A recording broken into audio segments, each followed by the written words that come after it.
Anandita Sabherwal. You can call me Anna. I'm a PhD student at the LSE.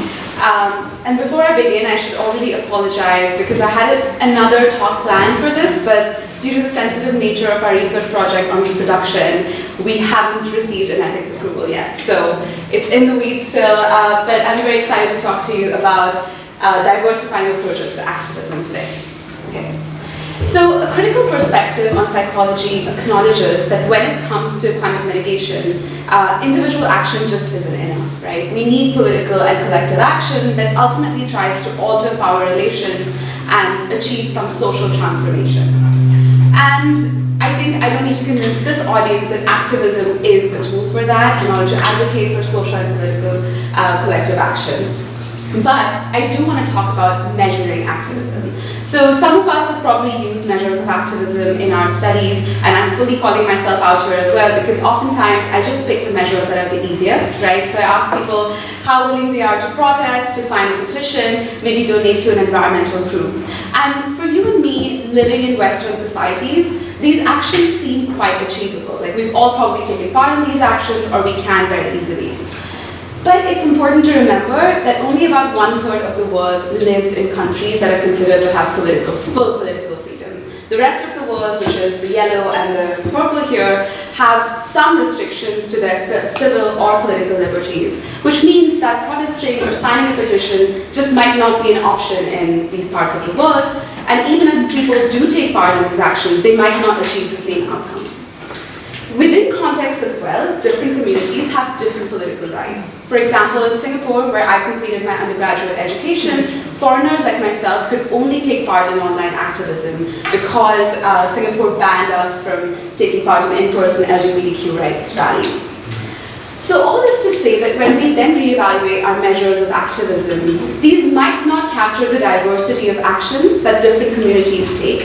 And moreover, they're also not tailored to a context. For example, what does it mean for you to support protests if you don't support any of the activist groups organizing those protests in your context? And so in our work, we're trying to understand how we can assess activism in a way that honors this diversity of contexts and communities. And we recently got a chance to do this when we were contacted by Extinction Rebellion UK, who wanted our help to understand the different kinds of activisms that the UK public was engaging in with them, and also what motivates these different kinds of activism. Now, instead of using the general approach of past validated scales, we decided to come up with a measure of activism in collaboration with XR. And we began by asking them, please help us list all activism behaviors that you care about, you as activists care about. And we received a list of about 20 from them, and we preliminarily categorized them based on some past literature into an effort and visibility criteria. Do not take pictures, this didn't work, so you can, but you realize that it was I think it's good. But we essentially would try to do this categorization of how high visibility and high effort would be, for example, occupying businesses with XR. Low visibility, low effort would probably be like reading a blog with XR. We thought this looked like a good categorization, so we decided to test it empirically. And we basically conducted a nationally representative survey of the UK population and asked them how often they had taken part in all of these behaviors, and then did a factor analysis. We did come up with 4 dimensions or different kinds of activism that this measure represented, but it completely did not conform to our theory. So for example, we would have categorized both volunteering and occupying businesses as high effort, high visibility, but they seemed to be falling into different dimensions. And we would have categorized reading an XR blog or defending XR online as different dimensions because they were differing in visibility, right? But they seem to be falling into the same dimension. So we were perplexed, theories weren't serving us, and we went back to XR. We were like, can you make sense of these data? Because we can't. And shockingly, they very quickly identified behavioral patterns, real-world behavioral patterns that these dimensions represented. So for example, the first dimension they called civic activism, which was basically actions that people often take within legal bounds, like volunteering or writing to their council.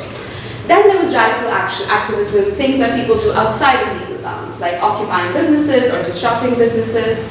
Then there was collectivism, which was online action that need not necessarily translate to in-person action, like reading an XR blog or even defending XR online.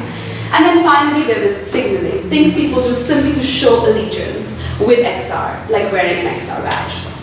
And so, with the help of XR, we were able to come up with this measure of activism that is not at all universal or generalizable. But that does capture the diversity of activism behaviors beyond the classic protesting or petitioning. Moreover, because we came up with it with activists, it hopefully is more useful for them. And in fact, in future research, they're trying to understand different predictors of these different kinds of activism. And for example, we find that social identification with XR is a much stronger predictor of collectivism than other forms of activism, right? All this to say that when we revisit this question of how can we assess activism in a way that honors this diversity of contexts and communities, the answer to me seems to work with members from these communities, right? So in this process, collaborating with XR to come up with this measure, then collaborating with theory, which was completely wrong, and data, we were able to hopefully create a tool that activists can actually use to drive social change in their communities. Thank you.